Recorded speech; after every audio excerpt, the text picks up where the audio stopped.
माली साल 2026-27 के लिए 17.5 ट्रिलियन रुपए से ज़ायद का हजम वफाकी बजट आज पेश किया जाएगा। टैक्स रेवेन्यू का हदफ 15,267 अरब रुपए मुतवक्के, नॉन टैक्स रेवेन्यू का हदफ 2,767 अरब रुपए रखने की तजवीज़। ज़राए के मुताबिक सोलर पैनल्स पर सेल्स टैक्स की शरह 10% से बढ़ाकर 18% करने की तजवीज़ वापस। दरामदी इलेक्ट्रिक गाड़ियों पर सेल्स टैक्स की शरह 25% तक बढ़ाने का इम्कान।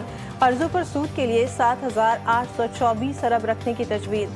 दिफाई शोबे तकरीबन 3,000 अरब रुपए रखने की तजवीज़। तनख्वाहदार तबके को तकरीबन 50 अरब रुपए तक टैक्स रिलीफ देने पर गौर। विफाकी बजट की मंजूरी के लिए काबीना इजलास भी आज तलब। बजट आज दोपहर 3 बजे कौमी असम्बली में पेश किया जाएगा।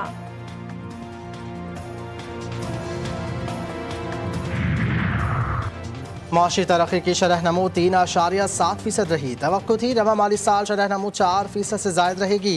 मशरक़ वस्ता सूरत हाल की वजह से माशी ग्रोथ का हदफ हासिल न हो सका। वफाकी वज़ीर ख़जाना ने कौमी इक़्तिसादी सर्वे 2025-26 पेश कर दिया। कहा बरामदात में कोई ख़ास बेहतरी ना आ सकी। मोहम्मद औरंगज़ेब का कहना था कि आलमी सतह पर गैर यकीनी सूरत हाल से बैनुल अक़वामी मईशतों को भी धचका लगा। मशरक़ वस्ता की सूरत हाल पैदा न होती तो GDP ग्रोथ 4% से ऊपर जाती। पाकिस्तानी मईशत का हजम 452 अरब डॉलर से तजावज़ कर गया। ज़राई शोबे की शरह नमू 2.89% रही। IT बरामदात 4 अरब 50 करोड़ डॉलर तक पहुँच जाएंगी। फीकस औसत सालाना आमदन 1751 डॉलर से बढ़कर 1901 डॉलर हो गई।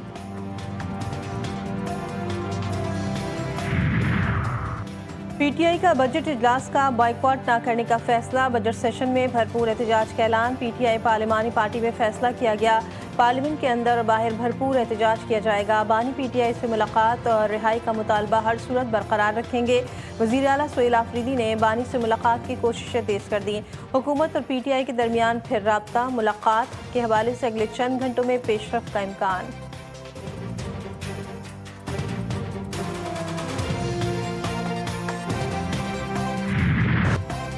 ट्रंप का ईरान के साथ मुआहदे के करीब पहुंचने का दावा। इसी हफ्ते दस्तखत हो जाने का बयान। आज ईरान पर बड़ा हमला रोक दिया।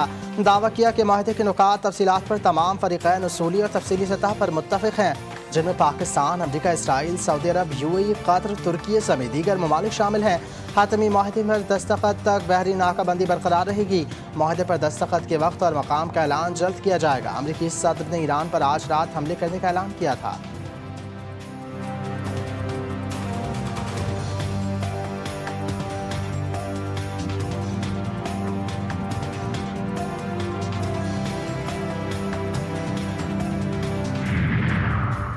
कौन सा अमन मुआहदा और कौन से दस्तखत। ईरान ने अमरीकी सदर का दावा मुस्तरद कर दिया। ईरान की वज़ारत ख़ारजा से अहम तरीन बयान जारी। मुमकिन मुआहदे के बारे में रिपोर्ट से क़यास आराइयाँ करार। किसी भी चीज़ को हतमी शक्ल नहीं देगी। ईरान किसी हतमी मुआहदे पर नहीं पहुँचा।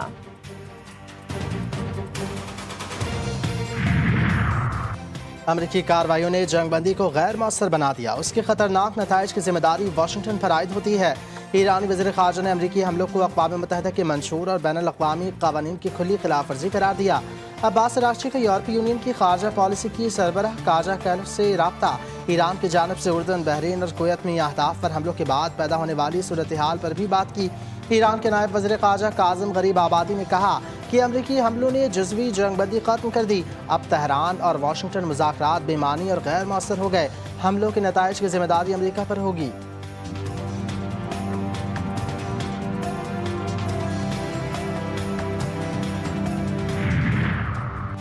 गलत हिकमत अमली वाशिंगटन को दलदल में फंसा सकती है। ईरानी स्पीकर बाकर कालिबाफ ने ट्रंप को मुखातिब करते हुए कहा, गलत हिकमत अमली और जज्बाती फैसले पूरे मंजरनामे को मजीद ख़राब कर सकते हैं।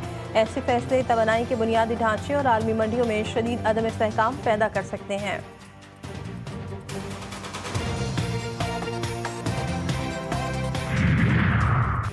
कशीदगी में कमी करके तहम्मुल का मुजाहरा किया जाए। तमाम फरीक़ैन दानिशमंदी का मुजाहरा करते हुए सिफारती कोशिशों की तरफ वापस आएँ। सऊदी वज़ारत ख़ारजा की जानिब से कहा गया कि फरीक़ैन पाकिस्तान की मेज़बानी और कतर की कोशिशों से होने वाले तामीरी मुज़ाकरात दोबारा शुरू करें। अक़वाम मुत्तहिदा की भी ईरान और अमरीका से हमला ना करने की अपील।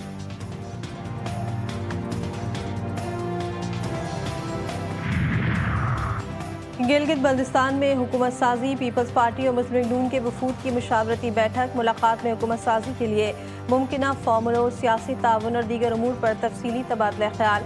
दोनों वफूद की जानिब से हुकूमत साजी से मुतालिक तजवीज़ मरकजी क़यादत के सामने रखने का फैसला। पीपल्स पार्टी के वफ़द ने कहा कि अवाम ने पीपल्स पार्टी को सबसे बड़ी जमात बनाकर गिलगित बल्तिस्तान की क़यादत का मैंडेट दिया है।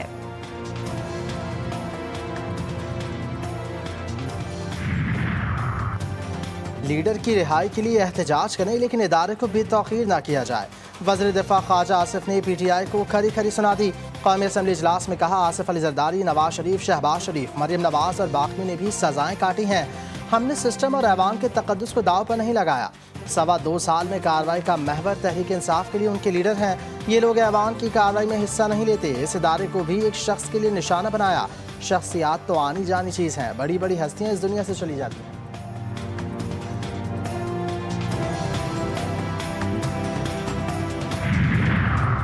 तहरीक इंसाफ के रुकन इकबाल आफरीदी पूरे बजट सेशन के लिए मुअत्तल। स्पीकर कौमी असम्बली अयाज सादिक का इकबाल आफरीदी को ऐवान से बाहर निकालने का हुक्म। कहा, इकबाल आफरीदी ने स्टाफ पर हाथ उठाया, DG मीडिया से बदतमीजी की। इकबाल आफरीदी ने पुलिस एहलकारों से भी बदतमीजी की।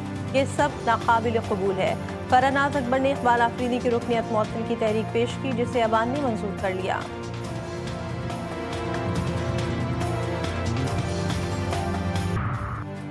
फुटबॉल वर्ल्ड कप के सिलसिले में लियारी इंटरनेशनल स्टेडियम तशरीफ लाएं। फुटबॉल के तमाम मैचेस को एंजॉय करें।